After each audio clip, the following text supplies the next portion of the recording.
Sir, is this or is this not her contract? Did you or did you not have her sign this?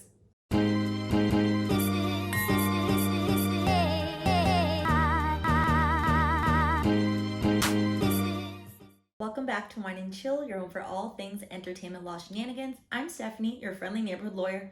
Well, if you're new here, not your lawyer, which brings me quickly to my disclaimer. By watching this video, you understand and acknowledge that this video is solely for entertainment purposes only, and you agree that you've read the full disclaimer down below in the description box.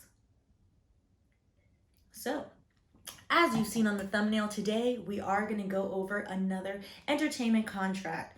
Well, I don't have the actual contract, but we're going to go over the Rolling Stone article which detailed parts of Summer Walker's contract. If you're not familiar with Summer Walker, you are missing out. Her album Still Over It came out last week. Will have you sliding down a wall. It's giving sad girl vibes, all those things. And her album is projected female R&B debut, second only to who? Beyonce's Lemonade. So yes, Still Over It is doing well. Our girl should be getting her coins.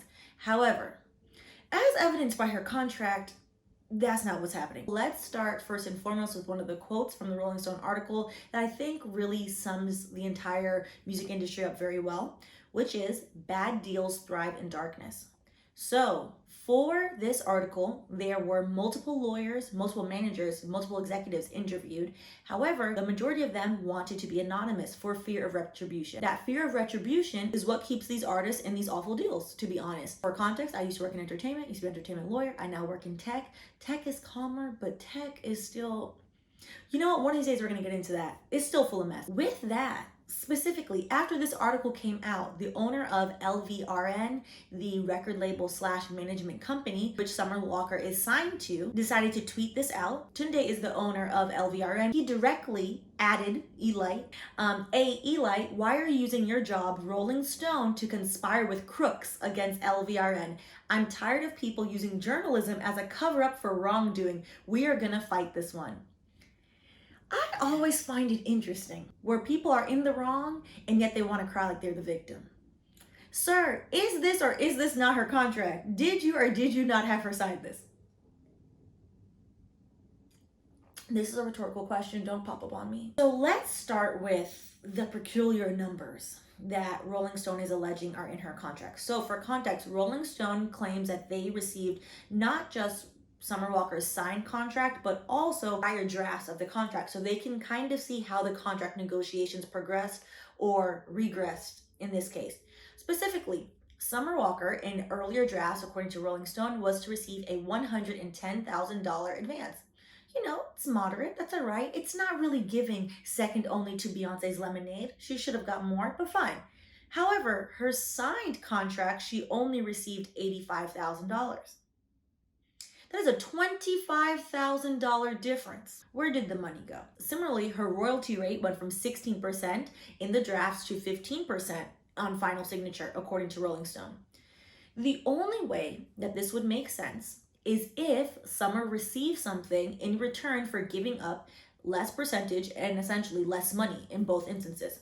However, according to the clauses that were provided by Rolling Stone, it doesn't seem like she received anything for giving these up.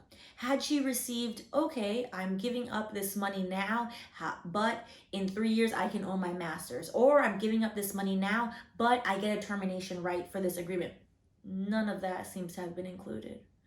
All that was made apparent to me was that the lawyer who worked on this has highly questionable morals or is really bad at their job. Next, let's move on to unilateral option clauses. So if you have been here since back in the day, last year, child, when we covered Kanye's contracts, Kanye notoriously tweeted out 100 and something pages of all of his record label contracts back in 2020. We covered it here on the channel. One of the things that we covered was unilateral option clauses. Instead of present day me explaining this to you, old me is going to tell it to you. Look out for. So in this, the minimum P&D recording obligation here under is as follows.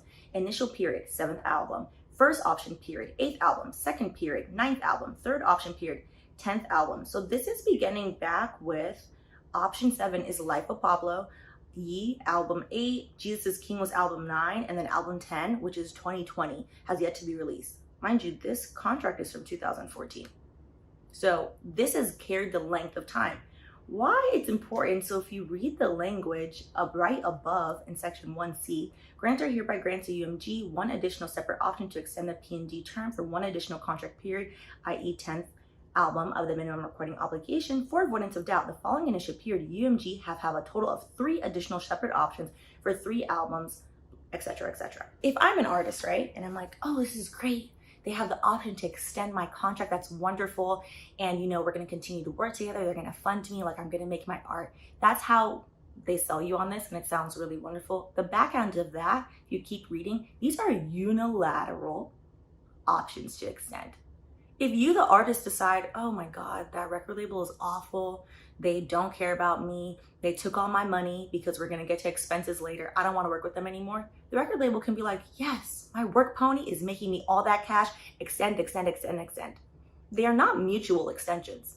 They are unilateral, one-sided extensions where the record label just continues to contract the artist, which is why you want to make sure they should be mutual and something that you should bring up with your attorney. Most of these deals are very one-sided. Similarly to Kanye, but a little bit different, Summer is locked into 4 options. LVRN has 4 options for 4 of Summer's albums. This is her second album, so that means with each album, LVRN is either deciding like, hey girl, these Lemonade-esque numbers, doing great, we'll keep you, or these numbers are sour, I don't want it anymore.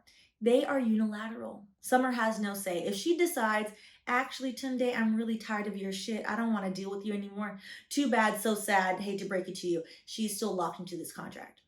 Which is why these contracts are inherently unfair. Nobody should be forced to be in a contract with someone they do not want to deal with any longer. You should always make sure that you have termination rights. The glaring thing to me in this contract, besides the numbers, besides her receiving less money than she started with at the beginning of the negotiation process, is the alleged and implied conflict of interest. Specifically, when you're an artist, your management is supposed to fight for you. They're supposed to go head to head sometimes with your label. Your label's interests may not be aligned with the artist's interests. Oftentimes, an artist will want to try a new genre of music, they'll want to try something new, and the label, of course, is about making money. So they know, hey, R&B is working for you. You want to do dancehall? Don't know about that. Don't know if your wine is really going to go with it. You know what? Actually don't want to see it. Stick to the R&B, etc. Your manager is supposed to convince your label like, hey, you know what? Let her try it all. Your manager is supposed to go to bat for you. So your manager and your label should be separate. Also, which needs to be said for the umpteenth time, your attorney. These artist attorneys should be a disinterested third party, preferably somebody with entertainment experience that doesn't give a damn about politicking with entertainment people. Because that's the only person that's really going to fight for you.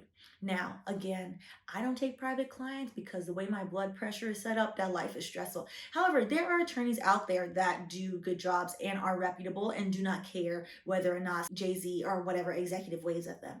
It's possible, but you have to do your due diligence and find somebody reputable. What's sad and what's interesting in Summer Walker's contract, apparently LVRN is actually a joint venture with Interscope. This is not uncommon. That's usually what happens, and LVRN exists as a record label.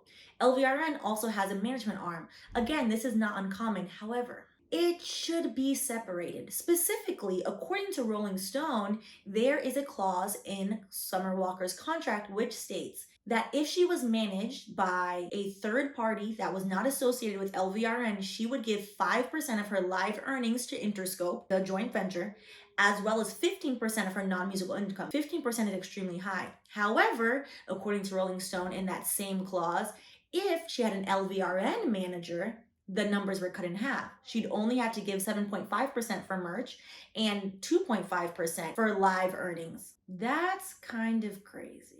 And to be honest, it's giving strong incentive to her to choose LVRN, but more so than incentive, it's giving a whiff of coercion. So while Rolling Stone does claim to have both prior draft as well as the final copy of Summer Walker's contract, I unfortunately do not have it, so we can't go through. If it does become public, we of course will go line by line through the entire contract. It is sadly interesting to see a lot of the issues in her contract are the same issues that we talked about in Kanye's contract. What is, to me, in my opinion, deplorable and new is this incentive of using LVRN as her management. This incentive clause of, hey, look, we'll cut the fees if you use one of us. which is inappropriate. Most people I've talked to had no idea that her numbers were doing as well as Lemonade, which would beg the question, what exactly is her management doing?